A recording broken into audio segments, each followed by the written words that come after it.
السلام علیکم ویورز، آپ دیکھ رہے ہیں انسان کل اور آج. میں ہوں آپ کا میزبان فہد علی کاظمی. ویورز، انسان کل اور آج کے پلیٹ فارم سے ہم یہ چاہتے ہیں کہ ہم اپنی نوجوان نسل کو اپنی شاندار درخشاں روایات سے کنیکٹ کریں. ہماری ٹریڈیشن کیا تھی؟ ہماری ٹریڈیشن کن پرنسپلز پر کھڑی تھی؟ اور ان پرنسپلز کو ماڈرن مائنڈ کے لیے سہولت کے ساتھ ہم پریزنٹ کرنا چاہتے ہیں. آپ نے دیکھا ہوگا ہمارے اس پلیٹ فارم سے، ہمارے اس پروگرام سے ہم نے بہت سی ایسی پرسنالٹیز کو دعوت دی جو بہت یونیک کام کر رہے ہیں اور کسی درجے پر ہمارے لیے رول ماڈل ہیں. ویورز، آج ایسی ہی ایک شخصیت کا ہم نے تذکرہ کرنا ہے، اور ان شخصیت کے جو ایئر ہیں، ان کے جو فرزند ہیں، وہ ہمارے اسٹوڈیوز میں موجود ہیں. ویورز، آج ہم حضرت واصف علی واصف رحمہ اللہ کے بارے میں کانورزیشن کریں گے. اور جیسے کہ واصف علی واصف صاحب نے خود فرمایا تھا، میرا نام واصف باصفا، میرا پیر سید مرتضیٰ، میرا ورد احمد مجتبیٰ، میں سدا بہار کی بات ہوں. حضرت واصف، ان کی تھاٹس کیا تھیں، وہ کس طریقے سے قوم کو ریوائیو کر رہے تھے. آج ہم واصفین سکول کے اوپر بات کریں گے، واصفین سکول آف تھاٹ کے اوپر بات کریں گے. اور ان سے زیادہ سوٹیبل کون شخص ہو سکتا ہے جس نے واصف صاحب کو بہت قریب سے دیکھا؟ ان کے فرزند صاحبزادہ کاشف صاحب آج ہمیں جوائن کر رہے ہیں. Sir, welcome to the show. Thank you very much جی. Thanks a lot for your time. جزاک اللہ. صاحبزادہ صاحب، واصف علی واصف صاحب ہماری علمی روایت کا بہت بڑا نام ہے. جی. اور ہم جب اقبال کی بات کرتے ہیں، اقبال کے بعد بھی جو ایک ٹریڈیشن ہے، میرا خیال ہے اقبال کے بعد اگر کوئی بڑا تھنکر ہم نے پیدا کیا ہے، کوئی انٹلیکچوئل اور کوئی صوفی انٹلیکچوئل پیدا کیا ہے، تو مجھے واصف صاحب اپنے درجے پر سر فہرست نظر آتے ہیں. بجا. اور جو ان کے ورکس ہیں، جو ان کے کام ہیں، اور وہ جو ان کے سینٹنسز ہیں، they are very pithy at times اور straight from the heart, and it hits the heart also. دل سے دل تک کا ایک وہ سفر ہے. بڑی آنر کی بات ہے میرے لیے کہ آج ہم واصف صاحب پر کانورزیشن کر رہے ہیں، آپ اسٹوڈیوز میں موجود ہیں. لیکن ایک بنیادی سوال ہے، شاید ہماری یوتھ، آج کے نوجوان، یہ جو الگوریدمز والے، آرٹیفیشل انٹیلیجنس والے، شاید واصف صاحب کو نہ جانتے ہوں. آپ بتائیں واصف علی واصف کون تھے؟ بسم اللہ الرحمن الرحیم. ایک تو یہ واصف صاحب کا جو اصل کام ہے نا، وہ یہ الگوریدم والے بچوں کو قابو کر رہا ہے. واہ واہ واہ. وہ یہ جو نئی تھاٹس جب پیدا ہو رہی ہوتی ہیں نا نوجوانی میں، تو ان تھاٹس کے کچھ کویشچنز بھی رائز ہو رہے ہوتے ہیں. ان کویشچن کو سیٹسفائی کرنے والا اس وقت کوئی نہیں ہے. کوئی کا مطلب یہ ہے کہ یہ شاید ڈیوٹی ہونی چاہیے تھی ہماری مسجد کی، مے بی، لیکن یقیناً ہونی چاہیے تھی. لیکن انفارچونیٹلی مساجد کو غیر انٹلیکچوئل لوگوں کے حوالے کیا گیا. Very sad. اور نوجوان جو ہے وہ زیادہ پڑھ لکھ گیا، مولوی صاحب سے زیادہ پڑھ لکھ گیا.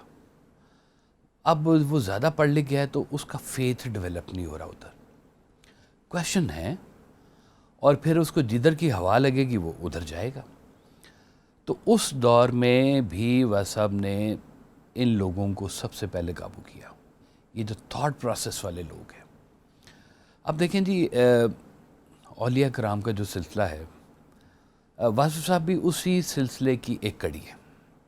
جیسے سرکار دو عالم صلی اللہ علیہ وسلم کے بعد سے نبوت کا سلسلہ بند ہو گیا، ولایت کا سلسلہ چل رہا ہے. اور اس میں تمام بزرگان جیسے آ رہے ہیں اپنے اپنے دور میں، انہوں نے اپنا اپنا ورک کیا ہے.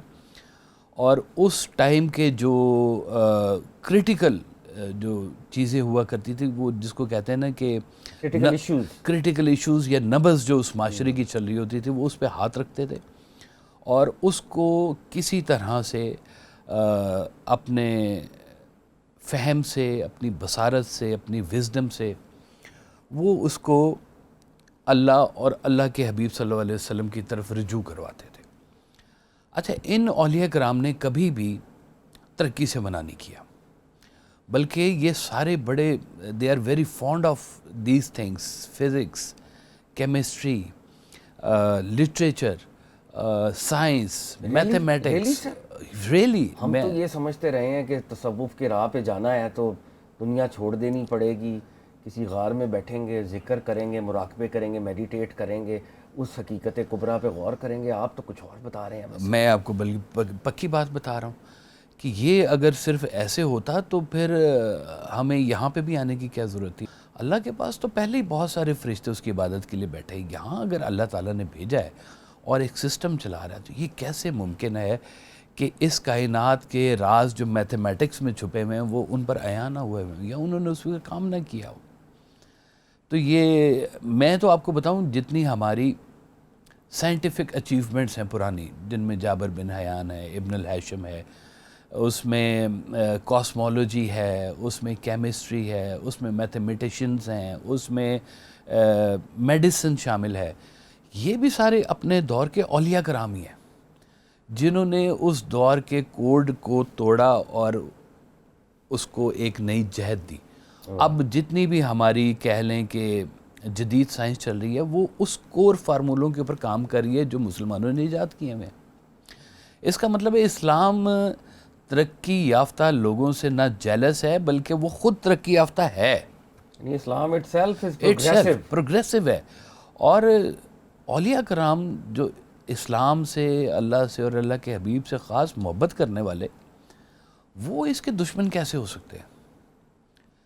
وہ بہت پسند کرتے ہیں. میں واضح صاحب کی محفلوں میں دیکھتا تھا کہ اس دور میں بھی جو نوجوان آیا کرتے تھے نا، بابے تو آتے ہی تھے، نوجوان بھی بہت آتے تھے.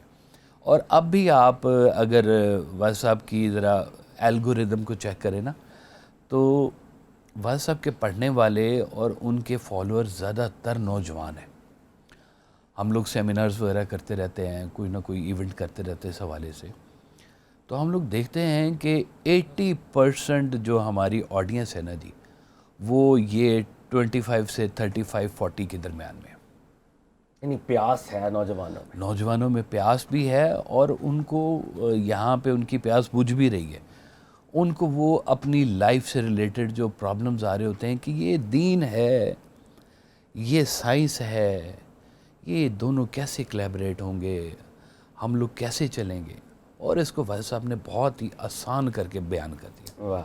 آپ نے فرمایا کہ دیکھو اپنے بچوں کو تعلیم دو جدید. اپنی تعلیم نہ دے دینا تمہاری پرانی ہو گئی ہے، ان کو تعلیم دو جدید تاکہ وہ رزق کما سکے، اور ان کو دین دو قدیم تاکہ برباد نہ ہو. واہ واہ واہ. انسان کل اور آج کا تو میرا خیال ہے بہترین میسج یہ ہے جو واصف صاحب ہمیں بتا رہے ہیں. بالکل صحیح بات ہے کہ یہ جو مومنٹ جو آپ کا حال کا مومنٹ ہے، اس مومنٹ کے لیے آپ کی کنیکٹیوٹی دونوں طرف ہوتی ہے. ایک پاؤں آپ کا ماضی میں ہوتا ہے اور ایک پاؤں آپ کا مستقبل میں ہوتا ہے اور آپ حال میں کھڑے ہوئے ہوتے ہیں. ویری نائسلی پٹ. تو یہ اسلام اور صوفیہ کرام بالکل بھی پروگریسو ان کی سوچ ہوتی ہے.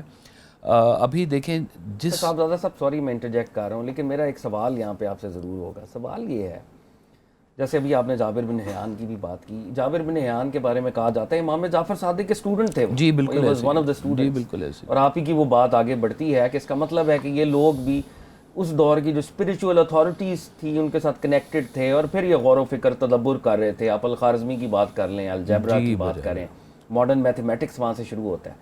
لیکن پھر ہم پیچھے کیوں رہ گئے؟ ہمارے پاس جب صوفیاء کا یہ ہیریٹیج ہے، غور و فکر، صوفیاء انٹیگریٹ کر رہے ہیں ورلڈلی سائنسز کو، اسپریچول سائنسز کو، تو اس وقت فی زمانہ جو تصوف کے نام کے اوپر ہمارے، میں خود بھی ان میں ادنا سے درجے پہ، ہم سب بھی مجرم ہیں، تو ایسا کیوں نہیں ہو سکا کہ ہم اس ہیریٹیج کو پریزرو ہی کر لیتے اور اسی لائن پہ چلتے؟ وائی ناٹ، کیوں نہیں جی؟ ہماری اساس ہے، ہمارا ورثہ ہے، ہمیں اس کو کیپچر کرنے کی ضرورت ہے. یعنی دونوں لیولز پہ جیسے آپ فرما رہے ہیں. یہ تو اب یہی تو میں بتا رہا ہوں. wrong؟ ایک واضح صاحب کا شعر آپ کو سناتا ہوں. فرماتے ہیں کہ پل بھر میں زمیں بوس وہ ہو جاتی ہے واصف، تعمیر نکل جاتی ہے جو اپنی بنا سے. ہائے ہائے ہائے. کہ جو بنیادیں جن کی ہل جاتی ہیں نا، ان کی عمارت اوپر کھڑی نہیں ہو سکتی. تو وہ بنا کیا ہے سر پہ؟ وہ بنا جو ہے نا جی، سب سے پہلے ایک فیتھ ہے.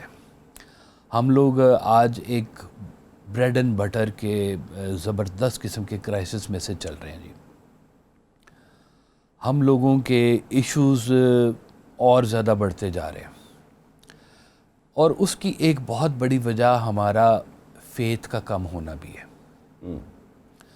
دیکھیں اللہ تعالیٰ نے فرمایا کہ بے شک انسان کو کوشش کے لیے بنایا گیا کہ وہ کوشش کرے، اور دوسری طرف سے اللہ میاں نے کہا کہ اس کے رزق کا ضامن میں ہوں، میں تمام کائنات کو رزق دیتا ہوں، میں رزق دینے والا ہوں اور میں ہی رزق دینے والا ہوں اور کوئی بھی نہیں۔ زندگی موت اس کے حوالے پہلے ہمارا فیتھ ہے، ملائک فیتھ ہمارا ہے، آفٹر ڈیتھ لائف ہمارا فیتھ ہے۔ ہم لوگوں کا یہ فیتھ ہلنا شروع ہو گیا، ہم لوگوں نے اپنے چھوٹے چھوٹے رزاق ڈھونڈ لیے ہیں، جہاں سے ہمیں فائدہ ہوتا ہے ہم نے اس کو چھوٹا سا خدا تسلیم کر لیا ہے۔ وہ جو خانہ کعبہ کے اندر بت پڑے ہوتے تھے نا، وہ شاید اب یہ جو ہمارا دل ہے اس کے اندر وہ والے بت اب آ گئے ہوئے ہیں کہ ہم نے وہ چھوٹے چھوٹے سے خدا اپنے دل میں بنانے شروع کر دیے ہیں۔ صنم اب دل میں۔ ہاں، وہ وائس صاحب کا ایک شعر پھر یاد آ گیا، آپ کہتے تھے کہ پہلے تو اپنے آپ کو ایک آئینہ بنا، وہ خود نکل کے آئیں گے اپنے حجاب سے۔ آپ صرف نے ہم لوگوں کو کام کرنے کی ضرورت ہے کہ ہم صفائی تو کریں اپنے اس خانہ خدا کی۔ دل جو اس کو خانہ خدا کہتے ہیں، کہتے ہیں اللہ کا ایک عرش اوپر ہے، اللہ کا جو گھر ہے ایک عرش پر ہے، ایک گھر اس کا یہاں مکہ شریف میں ہے، اور ایک مومن کا دل بھی ہے۔ بے شک۔ اب وہ مومن کا دل اگر پہلے سے ہی اس کے بیچ میں آلائشیں کٹھی ہوئی ہوئی ہیں تو وہ کیسے پھر آگے اس کو چلا کے، ہماری جو شان ہے وہ ختم ہو رہی ہے یہاں پر۔ اچھا، لیکن صاحبزادہ صاحب، اب بظاہر نمازیں پڑھی جا رہی ہیں، روزے رکھے جا رہے ہیں، الحمدللہ حج بھی ہو رہا ہے، عبادات تو مسلمان کر رہے ہیں، اور عبادات ہی بظاہر تزکیہ نفس کا ایک آلہ ہوا کرتی ہیں۔ ہم عبادات کر رہے ہیں، مگر وہ جو سائنٹیفک ڈسکوریز تھیں، یعنی ہمارے جو پرانے ہمارے اسلاف کہہ لیں، جس کے بارے میں اقبال نے بھی کہا، مگر وہ علم کے موتی کتابیں اپنے آبا کی، جو دیکھیں ان کو یورپ میں تو دل ہوتا ہے سی پارا۔ یعنی ورثہ تو ہمارا ہی تھا۔ جی ہاں۔ اب عبادت کے لیول پر فیتھ کا ڈسپلے تو بہت ہے، ہم تو کہہ رہے ہیں we are men of faith, نہیں ہے، لیکن پھر اس سائنس اور ٹیکنالوجی کے میدان میں کیوں پیچھے رہ رہے ہیں؟ دیکھیں سائنس اور ٹیکنالوجی منع کس نے کی ہے؟ نہیں، منع تو کس نے نہیں کی، لیکن ہم چل نہیں رہے نا سر۔ میں یہ بتا رہا ہوں کہ اس کا تعلق اولیاء کرام سے نہیں ہے کہ ہم لوگ اگر سائنس نہیں پڑھ رہے یا ہم لوگ اگر ترقی نہیں کر رہے ہیں ان شعبوں میں جو شعبے ہماری آج کی ریکوائرمنٹ ہے، آئی ٹی ہماری ریکوائرمنٹ ہے، نئے دور کی جو تعلیم چل رہی ہے، فزکس کے شعبے میں چل رہی ہے، میڈیسن میں چل رہی ہے، یا کہہ لیں کہ فلکیات میں جو بھی چل رہی ہے، یہ تعلیم حاصل کرنا کسی صوفی نے منع کیا، کسی اولیاء کرام نے منع کیا۔ انہوں نے کہا کہ سیرو فی الارض، سیر کرو، جاؤ دنیا دیکھو اور دنیا سے علم حاصل کرو، چاہے تمہیں چین تک جانا پڑے۔ علم علم علم، ہر ایک نے زور لگائے اس کے دور میں کہ آپ علم حاصل کرو، ڈھیر سارا کرو۔ میں آپ کو یہ بتا رہا ہوں کہ صوفیہ کرام جو اصل ایک کام اور کرتے ہیں کہ وہ آپ کو بہت زیادہ علم کی طرف فوکس کرواتے ہیں، آپ پر وزڈم کے دروازے کھولتے ہیں تاکہ چیزوں کی حقیقت اور ماہیت کو آپ سمجھنے کی بھی کوشش کریں کہ ان کا مدعا کیا ہے اصل میں، کہ یہ کائنات جو بنائی ہے اللہ تعالیٰ نے، اس کے بیچ میں آپ ایک انسان پیدا فرمایا، اشرف المخلوقات، ایک اچھا آدمی آپ کو بنایا۔ کیوں بنایا؟ پرپس لائف کا ڈھونڈیں اور ساتھ ساتھ کھوجیں۔ یہ جو کویسچنز ہوتے ہیں لائف کے، یہ ایک کھوج ہوتی ہے کہ آپ کچھ کھوج رہے، سمجھ نہیں آیا، کویسچن پیدا ہو گیا، آپ کا وہاں پہ سوال پیدا ہو گیا۔ اس سوال کو اب اس شعبے کا ہیڈ ماسٹر ڈیل کرے گا کہ اگر کوئی کیمسٹری کا سوال ہے تو کیمسٹری کا کوئی پی ایچ ڈی ڈاکٹر اس کو بتائے کہ بھئی یہ تمہارا حل ہے، تم ایویں گھبرا رہے ہو، اس کو ایسے کر لو، ٹھیک ہو جائے گا۔ صوفیہ کرام آپ کو زندگی کا عمل بھی بتاتے ہیں۔ وہ کہتے ہیں کہ علم تو حاصل کرو، ہم تمہیں یہ کہہ رہے ہیں لوگوں کا دل بھی راضی کرو تاکہ تم پر کوئی آفات نہ آئے، تاکہ تمہارا رستہ جو ہے وہ، اب دیکھیں ایک نیچرل سی بات بتا رہے ہیں کہ اگر گھر میں بے سکونی ہو تو وہ باہر سے کیا حاصل کرے گا؟ وہ تو ایک پہلے ہی ڈسٹرب مائنڈ کے ساتھ نکلا ہے گھر سے، تو باہر تو وہ جھگڑے گا، ادھر جھگڑے گا، ادھر جھگڑے گا، جو کام کرے گا۔ یعنی صوفیہ جو ہیں peace of mind, peace of mind, peace of soul آپ کو عطا کرتے ہیں، اور وہ آپ کو جو آپ بہت زیادہ بھاگم بھاگ میں جو چیزیں آپ اگنور کرتے جا رہے ہیں. وہ کہتے ہیں ایک دفعہ ایک چیتا اور کچھوا جا رہے تھے, تو اس نے کہا تم بہت سلو چلتے ہو. اس نے کہا اچھا تم بتاؤ یہ پہاڑ کی چوٹی کو ٹچ کر کے تم کتنی دیر میں آ سکتے ہو. اس نے کہا لو میں ابھی گیا ابھی آیا. اور چیتے نے دوڑ لگائے, بھاگ کے کچھ منٹوں میں واپس آ گیا. اس نے کہا دیکھ میری سپیڈ دیکھی ہے. اس نے کہا اچھا مجھے یہ بتاؤ سپیڈ تو تم نے بڑی لگا لی ہے, یہ رستے میں کس کس رنگ کے پھول تھے, رستے میں تم نے اور کیا دیکھا؟ انہوں نے کہا میں نے کچھ نہیں دیکھا, میں تو بھاگتے ہی جا رہا تھا اور میرا اپنا ٹاسک کا میں پورا کیا واپس آ گیا. اس نے کہا لائف جو ہے نا صرف یہ بھاگنا ہی نہیں ہے, لائف ان چیزوں کو انڈرسٹینڈ بھی کرنا ہے کہ یہ زندگی میں اللہ تعالیٰ نے جو انسان بنائے, نظارے بنائے, خوبصورتی بنائی ہے, اس کا مدعا کیا ہے. اللہ تعالیٰ نے فرمایا کہ میرے پاس تو تسبیح کے لیے بہت تھے, سارے لوگ تھے, لیکن میں چاہتا تھا کہ کوئی احساس والی چیز بھی پیدا ہو اس کائنات کے اندر. صوفیہ کرام سرکار والے صاحب کا ایک شعر ہے, وہ فکرہ ہے, آپ کہتے ہیں کہ جس کو احساس نہ جگائے اسے کوئی نہیں جگا سکتا. یہ احساس جگاتے ہیں آپ کے اندر, تو صاحبزادہ صاحب یہ بات اور یہ احساس اس کویسٹ میں آپ کو مدد کرتا ہے. واہ, دیکھیں کوئی بھی آپ کے ذہن میں کوئی سائنس نہیں جا سکتی, کوئی بیالوجی نہیں جا سکتی جب تک آپ کا ذہن ڈسٹرب ہے. صاحبزادہ صاحب یہ بات تو بالکل ہم اس پہ ہم 100% متفق ہیں, مگر وہ جو بنیادی سوال ہے نا سر, وہ آپ کیونکہ آج ہمارے کٹہرے میں آ گئے ہیں تو وہ سوال سب نے کرنا ہے. خواجہ معین الدین چشتی اجمیری رحمۃ اللہ علیہ سلطان الہند, جیسے آپ نے بجا طور پہ فرمایا, یہ stood for progressive mode of consciousness. آپ حضور غوث الثقلین رضی اللہ تعالیٰ عنہ کی بات کریں, اگین وہی پروگریسونیس ہمیں نظر آتی ہے. لیکن ہم لوگ آج, میں دست ادب جوڑ کر یہ سوال پوچھنا چاہ رہا ہوں جن کے ناموں کے ساتھ قادری لکھا ہوا ہے, چشتی لکھا ہوا ہے, سہروردی لکھا ہوا ہے, نقشبندی لکھا ہوا ہے, وہ کیوں تصوف کی اس لیگسی کو آگے اس سینس میں لے کے نہیں جا رہے کہ ہم کامٹی آف نیشنز میں وہ پروگریسونیس دکھا سکیں؟ دکھانی چاہیے جی, ہماری خانقاہ کیوں مر گئی؟ ہاں جی بالکل, وہ اس کا کلیکٹیو نوحہ بھی تو کرنا ہے نا سر. یہ بڑا ضروری ہے جی. اور انفارچونیٹلی ویسا بھی کہا کرتے تھے کہ لوگوں نے آپ کے ہاتھ چوم چوم کے آپ کے ہاتھ گھسا دیے. ہائے ہائے, واہ کیا خوبصورت, واہ. اب تو باہر نکلیں اور کوئی عوام کے لیے بھی کام کریں, خلق خدا کے لیے کام کریں. واہ واہ.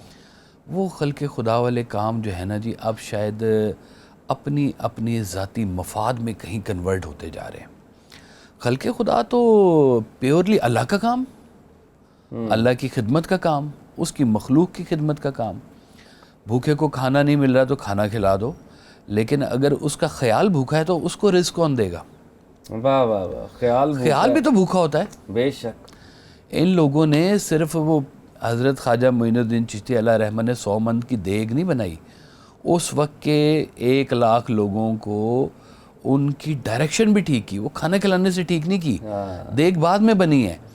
پہلے انہوں نے ان کے اس رستے کو ٹھیک کیا اور اس کے لیے انہوں نے ماڈیفیکیشن بھی کی. قوالی وجود میں نہیں تھی. انہوں نے کہا وہ کدھر گئے تھے تم لوگ؟ انہوں نے کہا جی ہم بھجن سننے گئے تھے. وہ کہا اب تو ختم ہو گیا تمہارا بھجن, مسلمان ہو گیا, اب تم کیا کرنے گئے تھے ادھر؟ انہوں نے کہا جی میوزک ہمارے اندر ہے. کون سی بات, ادھر آ جاؤ. اور وہیں پہ منم محو خیال او نمی دانم کجا رفتم قوالی چلا دی وہاں پہ. اور وہ انہی لوگوں کو جو ادھر بھجن سننے جا رہے تھے ان کو ایک شارٹ کٹ اللہ کے رستے کا کہ اور اللہ اپنے اندر ڈالو, اور اس محبت کو اپنے اندر ڈالو, اور وہ سرکار دو عالم صلی اللہ علیہ وسلم کی محبت کو ڈالو. انہوں نے اس دور کی وہ ایک ماڈیفیکیشن یا ماڈرنائزیشن کی. اچھا صاحبزادہ صاحب, کانورزیشن کا ایک ڈفرنٹ رخ میں دینا چاہ رہا ہوں اس وقت. واصف صاحب پاکستان سے بھی بڑی محبت کرتے تھے, بے بہا جذبہ حب الوطنی جو ہے وہ بہت زیادہ انہوں نے اسپریڈ کرنے کی کوشش کی ہے. جیسے ان کا مشہور فقرہ ہے, زبان زد عام ہے, پاکستان نور ہے, نور کو زوال نہیں. اس جملے کو کوٹ کر کے ایک نوجوان میرے پاس آیا اور اس نے کہا کہ سر دیکھیں, پاکستان کے حالات دیکھیں, آج ہم کہاں کھڑے ہیں اور یہ جملہ ہمیں بتایا جا رہا ہے, تو کیا یہ سیوڈو آپٹیمزم نہیں ہے؟ نہیں نہیں, بالکل بھی نہیں ہے جی. دیکھیں پاکستان اللہ کے نام پہ حاصل کیا گیا ملک ہے جی. ہم پہلے ہی 71 میں سقوط ڈھاکہ کے حوالے سے شکار ہو چکے ہوئے ہیں. کیا ہم مزید شکار ہو سکتے ہیں؟ کیوں نہیں ہو سکتے؟ ہم لوگ ہو سکتے ہیں. کیا کوئی اور انگ ٹوٹ سکتا ہے؟ چانسز ہیں. جتنی غلطیاں ہم لوگ کر چکے ہوئے ہیں آلریڈی اس ملک کے ساتھ. دیکھیں اشفاق صاحب بھی یہ بات کہا کرتے تھے, واس صاحب بھی یہ بات کہا کرتے تھے کہ آپ سیاستدان کو جو کہنا چاہتے ہیں کہیں, صدر کو کہیں, پرائم منسٹر کو کہیں, جس کو جو مرضی کہنا ہے کہہ لیں, تمام ڈپارٹمنٹس کو آپ جو کہنا چاہتے ہیں کہہ لیں, پاکستان کو کچھ نہ کہا کریں. واہ. پاکستان کے کیا قصور؟ پاکستان نے آپ کو منرلز دیے, پاکستان نے آپ کو ویدرز دیے, پاکستان نے آپ کو سٹون دیے, دریا دیا, سمندر دیا, کھلی فضائیں دی ہیں. آپ جانتے ہیں کہ بہت سارے ممالک میں یہ والی دھوپ بھی میسر نہیں ہے جو ہمارے پاس ہے. اب دھوپ آئے اور ہم سولر لگا کے بجلی نہ پیدا کریں تو کس کا قصور؟ دریا ہو ہمارے پاس اور پانی ضائع ہوتا جائے, پاکستان کا قصور؟ ہمارے پاس منرلز ہو اور وہ لوگوں کے ہتھے چڑھے ہوں اور اس میں پاکستان کا قصور؟ جنگلات ہیں, کیا کیا نہیں ہے, صحرا ہیں ہمارے پاس, تو یہ پاکستان کا قصور؟ لوگوں کے قصور کو پاکستان کا قصور تو نہ کہے. اگر پاکستان نور ہے تو وہ ہے. یہ خطہ اللہ کے نام پہ حاصل کیا گیا واحد ملک ہے, اس کی اپنی ایک پلیسمنٹ ہے. اس کو کمزور کرنے کی سازشیں اس دن سے ہی شاید شروع ہوئی ہوئی ہیں جیسے اسلام کو کمزور کرنے کی سازشیں سرکار دو عالم صلی اللہ علیہ وسلم کے بعد سے شروع ہوئی ہوئی ہیں. لوگ اس کے خلاف کیوں ہیں؟ اتنا چھوٹا سا ملک ہے, کیا تکلیف دے رہا ہے کسی کو؟ نہیں, کھٹکتا ہے, آنکھ میں کھٹکتا ہے کہ یہ کہیں کٹھے ہو گئے تو یہ بہت بڑی, ان کو اندازہ ہے کہ یہ ایک پاور بن سکتے ہیں. ان کے اندر یہ بات کہیں چھپی ہوئی ہے. وہ ملک کو کبھی سٹیبل ہونے نہیں دیتے. کبھی کدھر سے اٹیک ہوتا ہے, کبھی سائبر اٹیک ہوتا ہے, کبھی پولیٹیشین کرپٹ ہوتا ہے, کبھی ڈپارٹمنٹ کرپٹ ہوتا ہے, کبھی حکومت کرپٹ ہوتی ہے. ہر جانے والی حکومت جو ہے آنے والی حکومت کے اوپر کرپشن کا الزام لگ ہی رہا ہوتا ہے. جب سے پاکستان بنا یہ کام چل ہی رہا ہے. ہر آنے والا ایک جو نیا پولیٹیشین ہوتا ہے, پرانے پولیٹیشین کو جب تک گالی نہیں دے گا اس کی اپنی پولیٹکس نہیں بہتر ہوتی جی. لیکن سر اب ملک بھی تو افراد سے ہی بنتا ہے نا سر, ایک لیول پہ. دیکھیں وہ میں جو کہہ رہا دھرتی ہوں والا آپ کا آرگومنٹ ہے, I totally agree with it. جی ہاں. Pakistan is a resource rich country and we as Pakistanis we are to be blamed. ہمیں بلیم ہونا ہمارا چاہیے, فیلئر ہے, ہمارا فیلئر ہے. لیکن اگر واصف صاحب جیسے اللہ کے ولی فور سائٹ کے ساتھ فرما رہے ہیں کہ پاکستان نور ہے, نور کو زوال نہیں, تو اس کا مطلب ہے کہ ہمیں پر امید رہنا چاہیے. ہمیں اس دیکھیں ٹرائل کے بعد میں یہ شاید بتا رہا ہوں, آگے دیکھیں بہتری کی امید ہے. آپ کا فیوچر جو 1 گھنٹے بعد کا بھی ہے, فرض کیا, نہیں معلوم کیا ہے. اب اس فیوچر کے بارے میں آپ نے اگر کچھ بھی گمان کرنا ہے تو وائس صاحب کہہ رہے ہیں کہ بدگمانی نہ کرو, خوش گمانی کر لو. واہ, پر امید رہو. پر امید رہو, اپنی ایفرٹ تو ڈالو. یہ جو لوگ اس فکر کے خلاف ہے نا بیسکلی, کیونکہ میں بھی ظاہر اب سب جگہ جاتا ہوں, دیکھتا ہوں یہ سارا کچھ, میں ان سے صرف یہ کہنا چاہتا ہوں کہ پاکستان سے نا امیدی مت کریں. کم از کم اللہ تعالیٰ کو نا امیدی پسند نہیں ہے. امید رکھیں, ایفرٹ ڈالیں, کوشش کریں. پاکستان بن سکتا ہے. یا تو کوئی کہہ دے نا مجھے کھڑا ہو کے کہ جناب میں آپ کو لکھ کے دے سکتا ہوں پاکستان کا کبھی کچھ بننا ہی نہیں ہے, تو میں اس کے مقابلے میں 2 دفعہ لکھ کے دے سکتا ہوں کہ پاکستان کے اندر اتنی کیپیسٹی ہے کہ پاکستان بہت بڑا ملک بن سکتا ہے اور طاقتور ملک بن سکتا ہے. دیکھیں اگر سائنس ہے, ترقی ہے, یہ سارا کچھ ہے, ہمارے پاس کیا سائنٹسٹ کی کمی ہے, آئی ٹی کی کمی ہے, ہمارے پاس نیت کی کمی ہے, ایمانداری کی کمی ہے, ایمانداری دل کی کمی ہے, خلوص کی کمی ہے, سنسیریٹی کی. اب یہ تو ساری چیزیں ہمارے اثاثے ہونے چاہیے. اس کا ویسا صاحب کہتے ہیں کہ مسلمان وہ ہے جو اللہ کو مانتا ہے, مومن وہ ہے جو اللہ کی مانتا ہے. اب شاید اللہ کی بھی ماننے کی ضرورت پڑ گئی ہے کہ جو اللہ تعالیٰ نے احکامات دیے ہیں. ہمارا جب ہم کہتے ہیں اسلامی جمہوریہ پاکستان, تو پہلا ورڈ آتا ہے اسلامی. ہم لوگ اسلامی نہیں ہو رہے.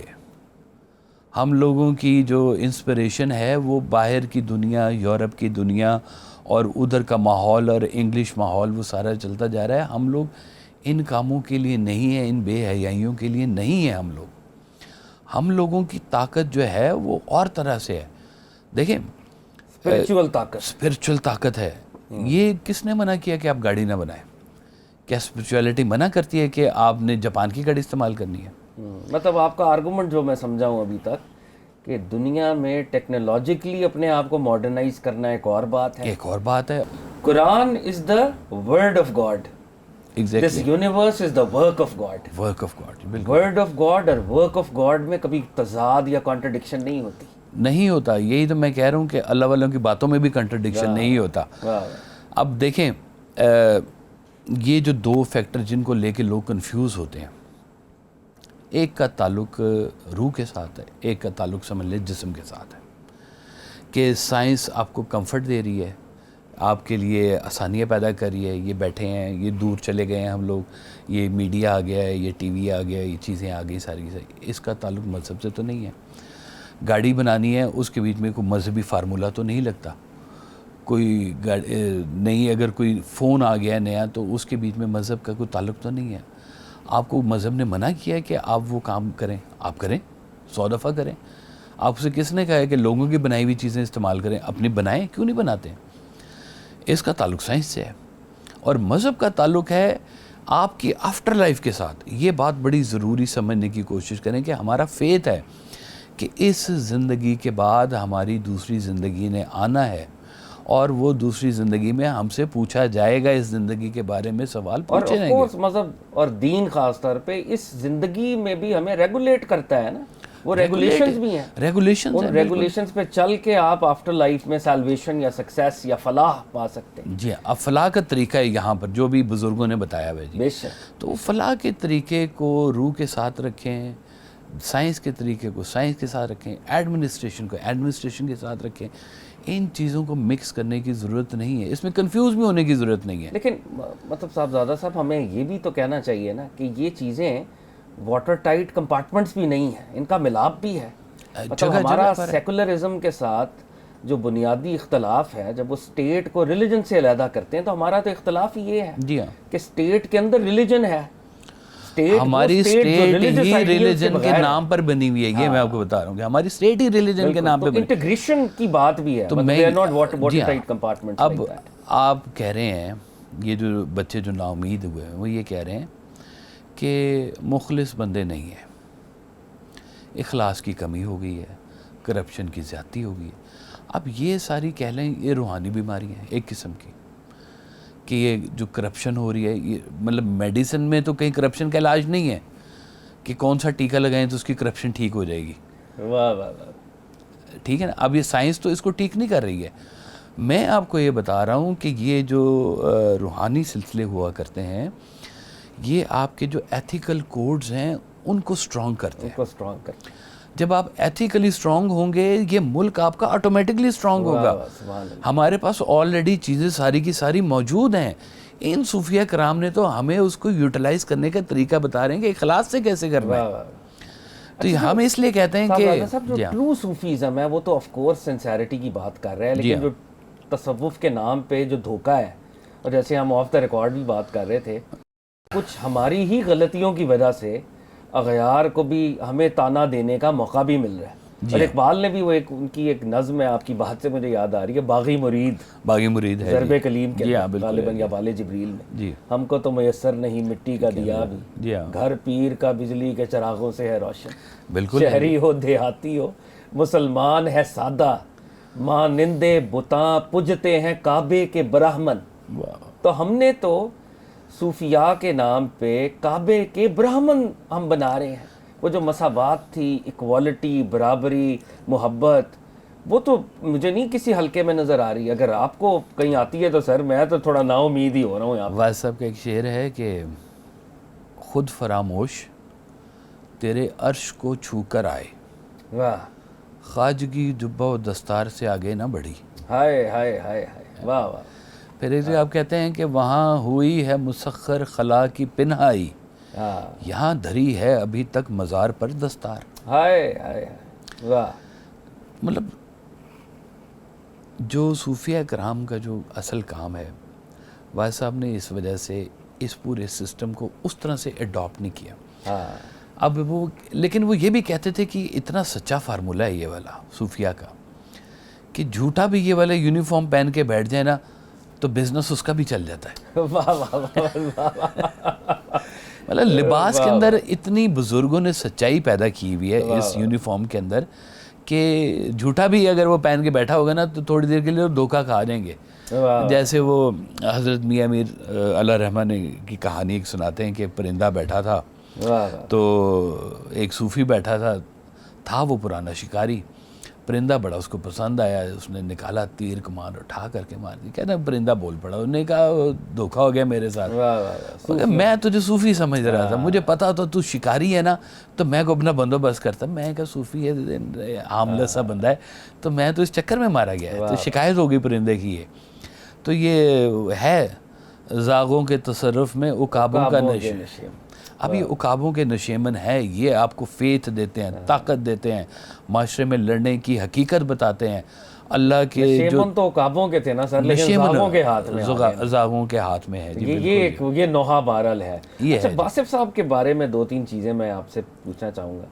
ایک تو جیسے وہ آغاز میں مجھے بھی شعر پڑھنے کا شرف حاصل ہوا واصف صاحب کا، واصف صاحب کی جو امیر المومنین علی بن ابی طالب مولا کائنات سے جو محبت تھی، بے شک، تو وہ جو مولا علی کے ساتھ آپ کا کنیکشن تھا وہ کیا تھا؟ اس کا جی چونکہ اشعار میں تو بہت ذکر کر چکے ہیں آپ، کوئی 1 to 1 آپ سے بات کی ہو؟ اور 1 to 1 بھی بہت سارے لوگوں سے بھی باتیں ہوئی ہوئی ہیں، اور یہ بات بھی بہت طے ہے کہ واحد صاحب نے اپنے دور کے جتنے صوفیہ کرام تھے اور جو پہلے چلے گئے ہوئے تھے ظاہری طور پر، ان تمام صوفیہ کرام سے آپ کا ایک روحانی تصرف یا رابطہ ضرور رہا ہے۔ اور آپ کی کتاب شب چراغ، اس کے آپ صرف سیکوینس اشعار ہی پڑھ لیں نا کہ یہ داتا صاحب پر منقبت ہے، یہ حضرت خواجہ امیر خسرو پر ہے، یہ حضرت خواجہ معین الدین چشتی پہ ہے، یہ حضرت داتا گنج بخش علی بن عثمان پر ہے، یہ حضرت بابا فرید گنج شکر پر ہے، یہ اور نعتیہ کلام اور جو منقبت مولا علی علیہ السلام کی خدمت میں انہوں نے پیش کی، تو اس کا شمار ہی نہیں ہے، بے بہا چیزیں لکھتی ہوئی ہیں انہوں نے، اور وہ محبت اپنی۔ تو وہ یہ جب آپ نے یہ والا شعر پڑھا نا، اس سے پہلے بھی ایک شعر ہے آپ کا کہ میں خبر کے دام کا دام ہوں، میں خرد قدے کا امام ہوں، واہ واہ واہ، میں علی ولی کا غلام ہوں، اسی تاجدار کی بات ہوں، اسی تاجدار کی بات، میرا نام واصف باصفا، میرا پیر سید مرتضیٰ، میرا ورد احمد مجتبیٰ، میں سدا بہار کی بات ہوں۔ تو یہ بات تو کوئی شک نہیں ہے کہ ولایت کی سٹیمپ مولا علی علیہ السلام کے علاوہ ہے کس کے پاس؟ آپ فرماتے تھے دیکھو اتنا کام کرنا ہے کہ یہ دروازے سے شہر میں داخل ہونا ہے، واہ واہ، کہ مولا علی دروازہ ہیں اور شہر جو ہے سرکار مدینہ ہے صلی اللہ علیہ وسلم۔ وہ کہتے ہیں، سناتے ہیں کہ جی وہ جب مولانا روم کو حضرت شاہ شمس تبریز کے ساتھ جب وہ سارا واقعہ ہوا، وہ تالاب والا جی ہے، تو اس وقت انہوں نے کلام لکھا تھا دم ہم دم علی علی، بڑا مشہور کلام ہے حضرت شاہ شمس تبریز کا۔ تو مولانا روم نے جب سنا نا تو انہوں نے کہا کہ یہ اتنا بڑا کلام کیسے ملا آپ کو؟ انہوں نے کہا کہ یہ کلام مجھے ملا ہے باب العلم سے۔ انہوں نے کہا اچھا پھر یہ بتائیں کہ باب العلم کو کہاں سے ملا؟ انہوں نے کہا ان کو ملا مدینۃ العلم سے۔ اب یہ نہ پوچھنا مدینہ العلم کو کہاں سے ملا، اس کو ڈائریکٹ ہی ملا ہے۔ تو ہمارا رخ تو یہ ہے بیسیکلی کہ یہ اس دروازے سے، مولائی دروازے سے داخل ہوں، محبت کو رکھیں اپنے اندر، اور یہ بھی ایک خوبصورت دنیا ہے، اس کو ساتھ میں ذرا کر کے دیکھیں کوئی، کہ جب آپ ایک ابہام میں پھر رہے ہیں، ایک کیوس کے اندر پھر رہے ہیں، ایک نا امیدی کے اندر پھر رہے ہیں، کون ہے جو آپ کو اتنا موٹیویٹ کرے، ایک چراغ جلائے کہ دور سے آپ کو روشنی نظر آئے کہ ہاں یار ادھر روشنی ہے، چلو تھوڑا چل کے دیکھیں شاید کوئی رونق میلا نظر آئے۔